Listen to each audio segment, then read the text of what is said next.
What kind of people can become the poets that contribute to the masterpiece of poetry in Japanese history? Well, you might think of writers, historians, or people of high status. However, the very first and the longest Japanese anthologies, Meiyoshu, or the collection of mirror lives, tells us otherwise. The authors and contributors of this gigantic literature extended from noblemen such as emperors, priests, warriors, and court poets, to anonymous folks like fishermen, peasants, and women.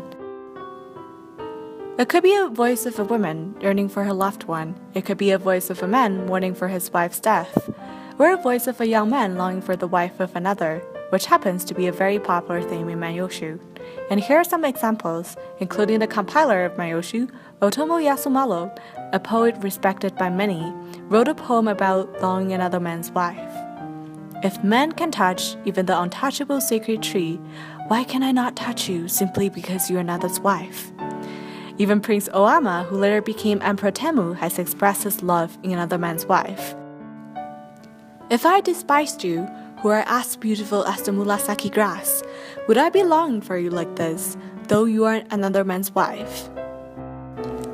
When we think of social status among all authors in Meiyoshu, it turns out that court poets are the most respected apart from emperors. One example would be Hitomaro, a court poet who has served 3 emperors in his lifetime and composed over 100 poems in Meiyoshu. An interesting fact regarding his love poems to women is that Hitomaro is thought to be a cheater in relationships, or at least assumed by some scholars that he had multiple mistresses and wives at the same time. Therefore, I wonder, where did the sincere expressions and emphasis on marriage originated from in his love poems?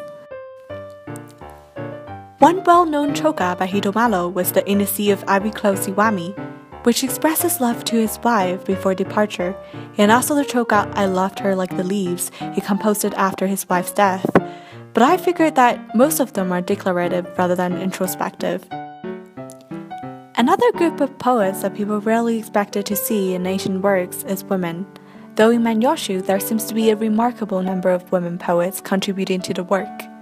And many of them are from the royal family, such as Princess Tajima, who married Prince Takechi and fell in love with another prince named Hozumi.